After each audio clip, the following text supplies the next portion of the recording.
to this week's Guitareo live lesson. If in case you don't recognize this guy or don't remember him from last time, this is T, our video editor and guitar player extraordinaire. And if you saw the email I sent out to members yesterday, you know that he's going to be talking about soloing with the blues. And this topic is so important as a guitar player. It's always good to get somebody else's perspective than like mine or Andrew's. So we wanted T to do this lesson today and share with you just some insights on how you can take your blues playing to the next level. And what song was that we were just playing to, That was Crossroads by Cream. And you played that pretty much note for note, right? Thank you. That's pretty awesome, man. Like the only lick, I've only ever learned one tiny lick out of that whole thing. He's like, oh, I have the whole 3-minute song learned note for note. I was like, oh, okay, I'll just sit there and watch. So That's a pretty tough one. Yeah, it took me a while to actually to get note by note. It's pretty specific and it's live too. So. Yeah, it is live. Just to be able to play that live is quite impressive. But the jam track that he made for that, that's the entire tune that you just heard, is available on the downloads for you in the members area if you're in there. So that was my bass playing too in there. Oh yeah, that's awesome. Was it real drums too? I played the drums, but it was through the computer. Okay, right on. So Cool. it wasn't technically real drums. So I have no idea what T's going to talk about today, and I wanted to kind of leave it that way so I can kind of get my natural reaction to what he has to say on the spot, because I think it's going to be fun. I think you're going to learn a lot today. So yeah, we're going to talk about blues soloing. Cool. We're just going to jam around a little bit, show some examples, how it's done, or I think so anyway.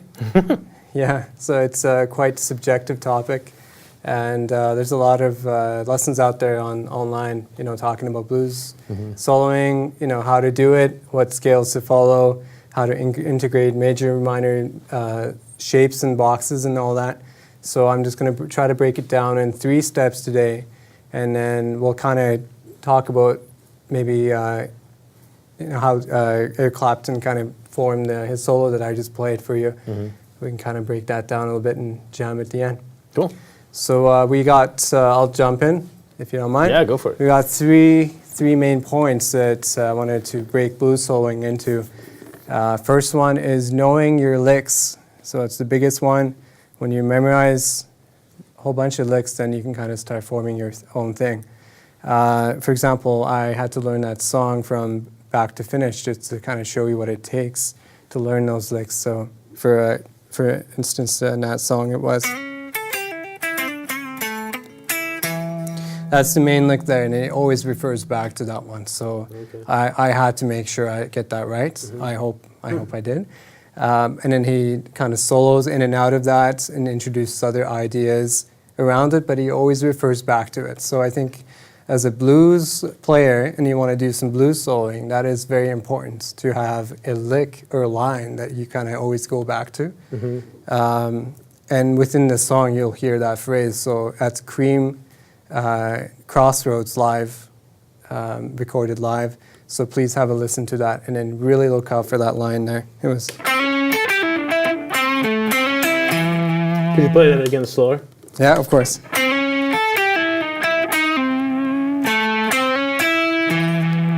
Awesome.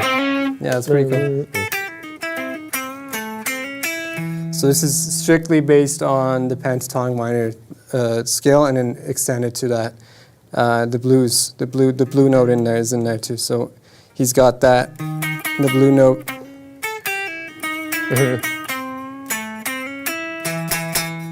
So that's quite bluesy if you ask me, but I was learning by ear and it was hard to pick out the quick notes in there. So if you're trying to pick up licks, you're learning licks from your famous artists, there's a great tool online that you can slow down some music online. That's what I did. I slowed down to half speed, even quarter speed. What did you use? I just went on YouTube, to be honest. Oh, okay. Yeah, just like and slow the video down. Yeah, slow the video down, idea. And then it slows the audio down too. Unless you're an audio engineer, you can do that in a different program. Right. That's an easy way to do it. Yeah. Because I usually import it into like Logic or GarageBand, unless there's like a MIDI version that you can break down every note or to find tabs. But anyway, back to point 1, where I like to keep talking. Know your licks. So as I was growing up, my dad was playing music in the house till late night, and we'd listen to Eric Clapton, Cream, Allman Brothers, and all that stuff. So I like to point out some of the artists that I studied myself. Aerosmith is one, 9 Lives, the whole album. I listened to it inside out. Joe Perry especially is a great player. So I really studied him. obviously Eric Clapton, there's Derek and the Dominoes album with Layla in there. Derek Trucks is a popular one nowadays, and he really mixes modes and all that. So once you get a couple of those licks in there and you're playing, then it really makes a difference. Rolling Stones, Sticky Fingers, that was a good one too. Mick Taylor, I think, is in there playing the leads. He's known for playing less notes but meaning more. Okay, so let's get back to the point again. Learning your licks. So that was a lick that I had to learn, which was... And for example, John Mayer has licks like... He does a lot of rhythmic stuff, but then...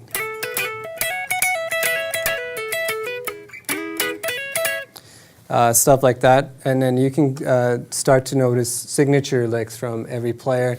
And don't worry about it. Every lick, every style is kind of borrowed. You borrow it from Clapton, you borrow it from this and that, and then you start forming your own. And then how you put those together is what defines your style. And we're going to talk about that in a little bit. So, yeah, what kind of licks did you kind of learn when you were trying to solo? My first guitar teacher besides my dad was a rock guy, and he's one of the reasons why I kept playing guitar, right? And he's like, all soloing is a bunch of licks stringed together. That's a bit of an overstatement, but at that time it was true. And the first lick he showed me was this. Nice. That's actually very similar to what I learned. Yeah. Mine was... I was like, you can bend two strings at the same time? That's impossible. I want to know it's not. Okay. Yeah. That's cool, man. So anyway, we'll get into the scales in a little bit if we have time, but that's cool. So you just got to know your licks. You got to start and listen, and you can slow down nowadays on YouTube and really get note by note. The second point I have is very important, probably the most important one. I was watching some B.B. King the other day, and I really noticed that he does this a lot. Play with intention. Number 2, play with intention as a very important one. So I would like you to play me a rhythm 12-bar blues on A. Let's do it in A, sure. Now I'm going to play with intention. Ready?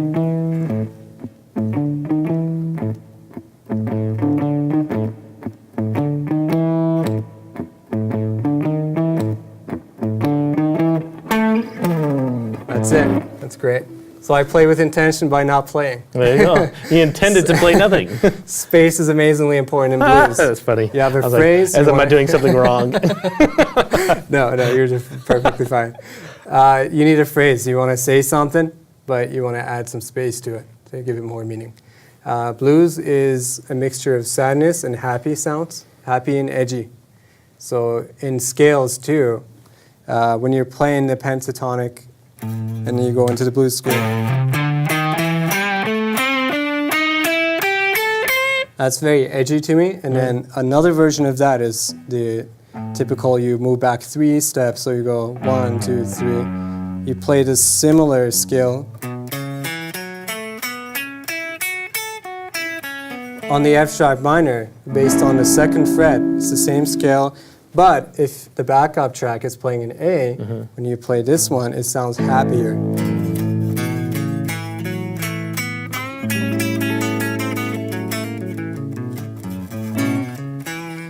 Okay, so that's intending to be edgy or happy when you're making a phrase, and having some space in between is a key trick. So that's number 2, playing with intention. And by not playing, you're intending to leave space in there. Okay, so you can have a simple phrase, add some space, add some more happy sounding things, positive major sounding things, and then go back to the edge for like if you're adding exclamation points on a sentence, and in a sentence you're trying to talk through the instrument. So exclamation points. Think of it that way. And then you have a run-on sentence. You keep doing that. You just keep doing that, right? Like me, I like to talk a lot sometimes. So that's number 2, playing with intention. Number 3 is finding your style. So you studied your licks, you're now somewhat playing with intention. Finding your style is merging what you've learned and forming your own signature blues licks.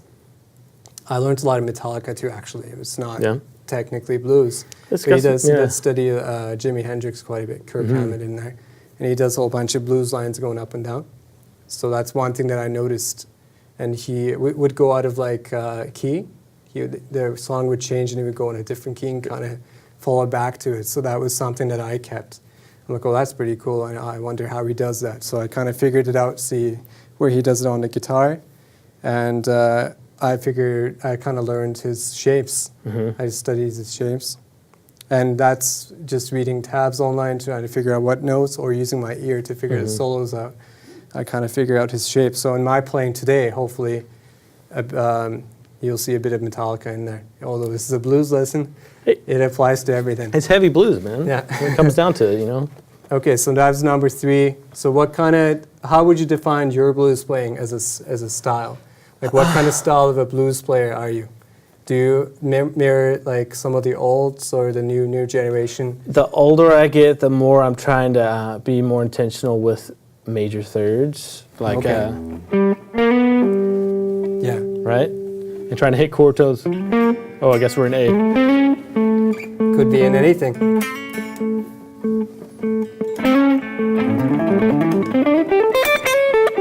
So there, but I like really fast, like blues fusion music. That's what I grew up on, right? So it's always going to come back in my playing. So I'm very intentional. If I hit a fast lick, it's either for security reasons or I just like it and I'm being intentional with it, right? But also, that major third, to me, I really like it because it lets the listener know, hey, I know at least know what chord I'm playing over it, which bar I'm on in the 12-bar blues, right? Oh yeah. Because if the chord changes, you're in. So if the chord changes, and go back to this one. Yeah. What do you do when you're in E? There you go. So that's you're really all paying thirds. attention to the back chords there. Yeah.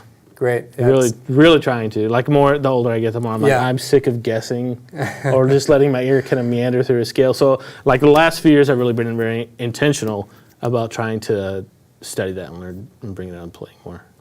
Yeah, man. The major thirds is a cool trick. You go from the... You do a little run and end it with the major third is what you... That's what Clapton does too. Right? Alludes just to a major pentatonic for a second, and then it goes back into the blues. Yeah, so that's, and then you're following into the D. Yeah. You're playing the notes in the D major, and then going into the E. You're emphasizing on that. And I always know that if I have a note on this string, the third is right next to it, right? That's right. So I can just slide up to it, and then does the lowered 7, the rub bullet. It's safe. Yeah. Guys, you'd be surprised on just hearing some comments from someone that doesn't listen to blues. Like I watch Crossroads Festival on YouTube and stuff, and then people come walk by and like, you're still watching that? It sounds the same the whole time, right? They're going up and down on the scales. For people that don't like listen to blues, it just sounds like they're just going up and down on the scales, right? I mean, you got the blues scale, the pentatonics, all that. But the trick is to do it tastefully and with style. And then the more you get into it, the more you can diversify which artist does what and what kind of cool things they bring in to the table. And then you can take away from that and build your own thing. So that's an extension of the number 3, building your style. I liked a lot of like Metallica playing, quicker playing, and then as I'm maturing now, I'm trying to pick less notes. For example, like B.B. King does. He does a lot of the major sounds, the happy sounds on top of a progression. He'll go into, we were talking about that blues scale a little bit, and then if you play 3 frets before, so then if we're in A, you're playing F sharp minor, but not really a sharp minor because they're relative. So you'll hear B.B. King kind of refer to those notes right away. He'll like establish it. It's like, that's me. Yeah, I'm here. He'll hit a note, wait. Hit a note, wait. Yeah.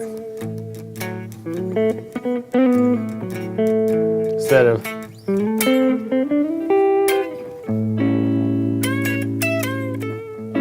He'll do stuff like that and then waits and let it breathe a little bit.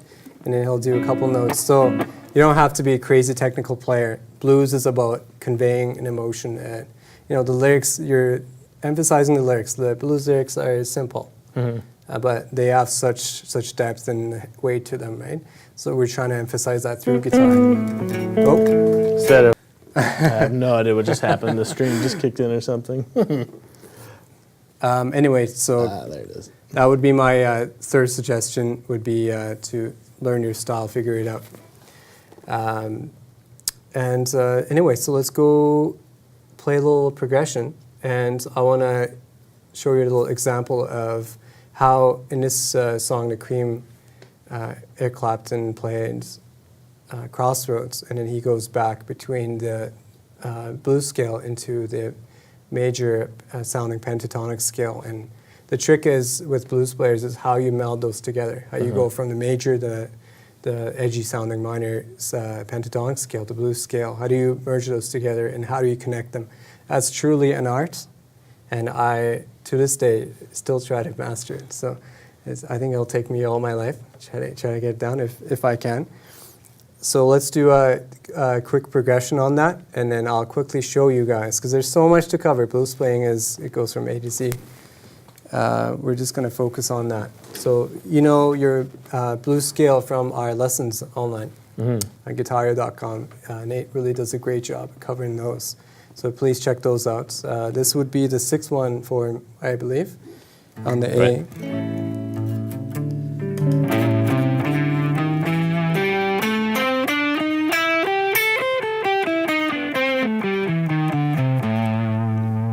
Okay, and then I'm just going to move back 3 frets, 1, 2, 3, and then I'm going to play the pentatonic scale.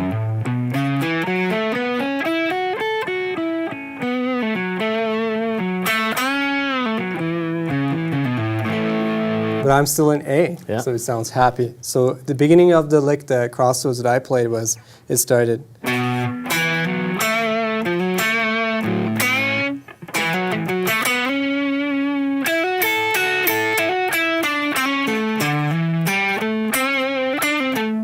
So he started with that major happy sounding pentatonic here. He's slit upping.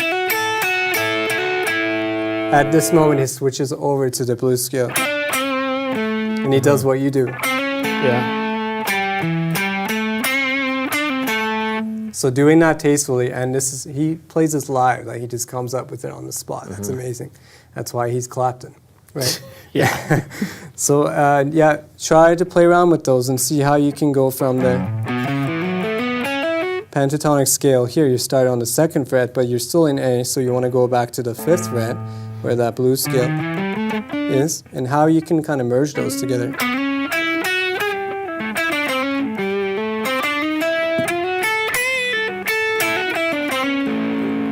Right? So that's one of the biggest tricks that I learned, was going from that major. You can also do that here. You're playing with the 6-1 formation. I believe this is the 5-1. So if we do the blues scale up here.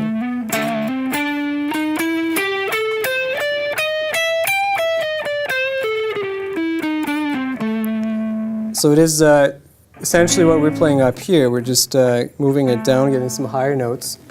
Same octave, or next octave, but the same notes here. And then here, you can do the same thing. The major-minor relationship is always the same. It's going to be 3 frets, so I can go back.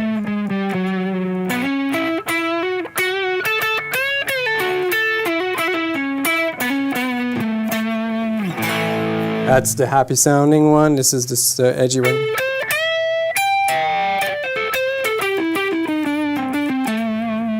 Okay, so that's going to be, if you can take anything from this lesson today, please do take that. That's a good chunk, man. That's a lot to experiment with if you've never done that. So we're not going to really focus on these scales and how to play them, where they're at. This is all available at Guitareo. So take a look at this 6-1 formation, the 5-1, the pentatonic scales, and just remember the 3 fret rule. They're called boxes too, box 1 and 2 sometimes in blues terms. I'm not 100% sure. I'm not sure which one is called what. But all I know is when I was learning blues soloing, it was the relationship of 3 frets. from major to minor. Can I get you to? I'm just going to play A7 and get you to switch back and forth. I would love to. Yes. Okay. He wants me to play a solo. How do I say no to that? 2, 3, 4.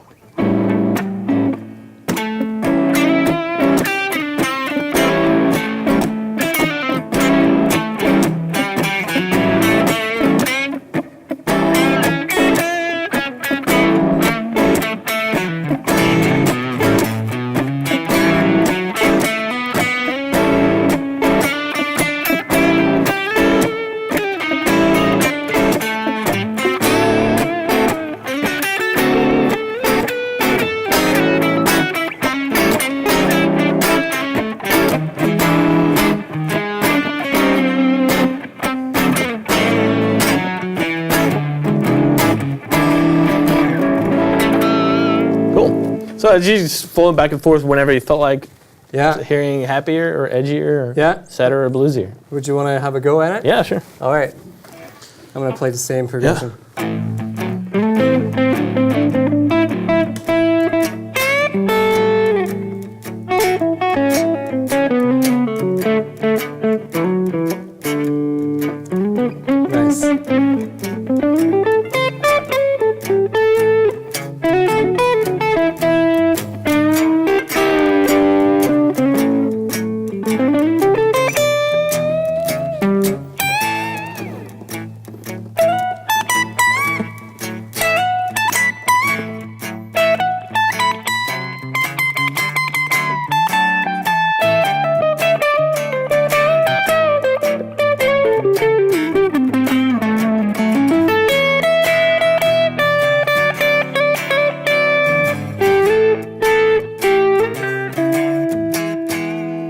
Very well done, man. You left so much space in there in the middle. Well, I literally thought intentional. So when I went up here on that major pentatonic, I was like, it's not square, but as edgy and major as I could possibly make it, right? And add some space on there. Yeah. That was a powerful note. I was watching Larry Carlton the other day from the 70s. I think he has a live show on YouTube. Mm-hmm. The intro to one of the songs, he just holds a note. He just plays one note for like whole 2-3 bars. The whole band's playing in the back of there going crazy, just holding one note.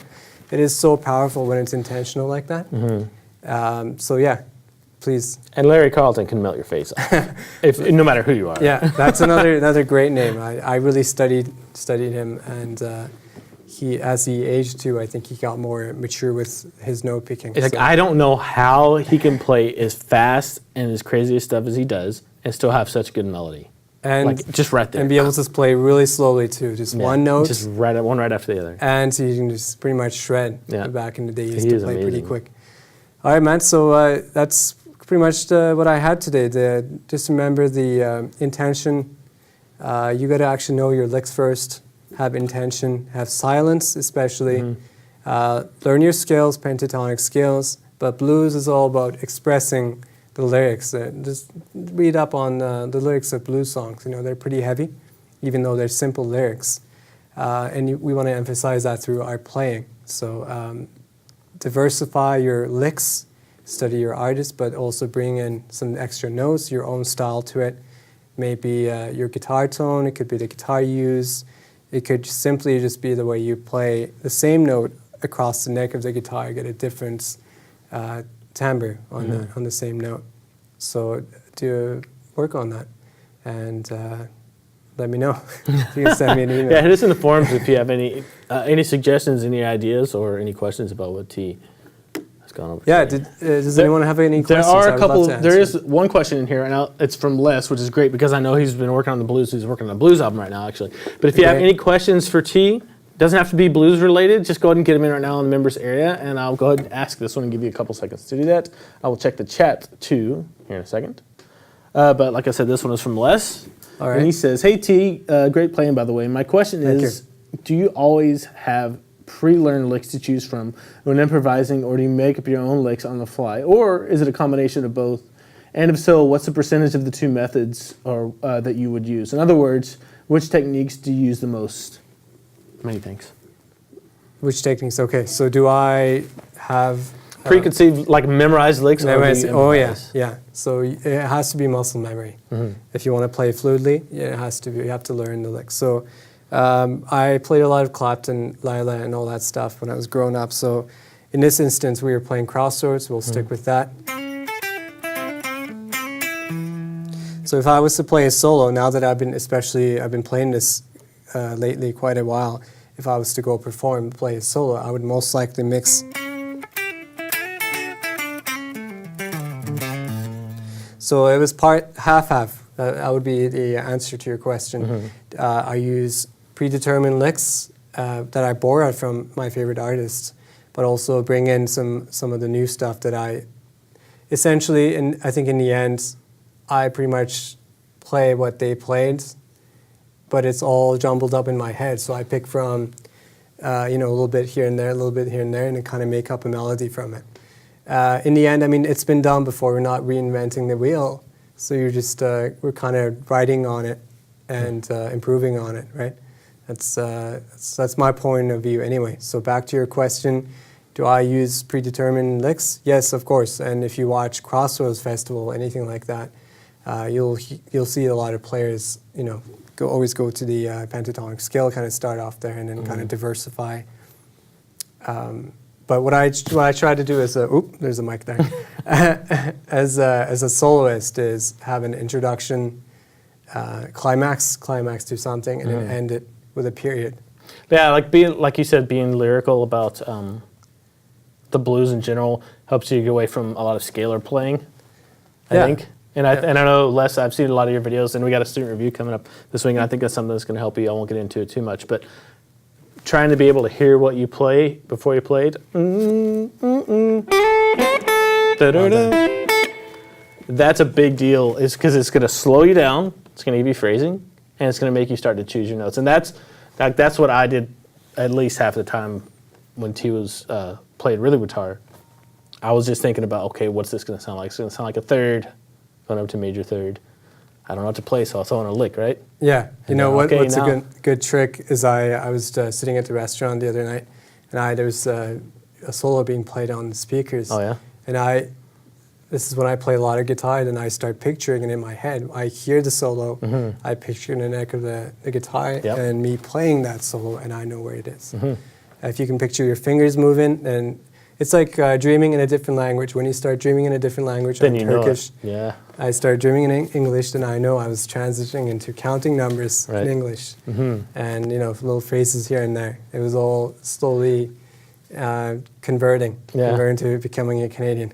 That's the thing I love about guitar. Like, even if I'm in the wrong key, let's say I'm in G, and I hear a song and I'm just assuming it's in the key of G. It doesn't matter what key it's in. Like, all the notes are going to be the same relative to one another. It's like, oh, it was an E, so I just moved that shape. That's right. Where it was an That's the beautiful part about playing guitar is the shapes. They're always the same. You're just moving it back and forth. Right.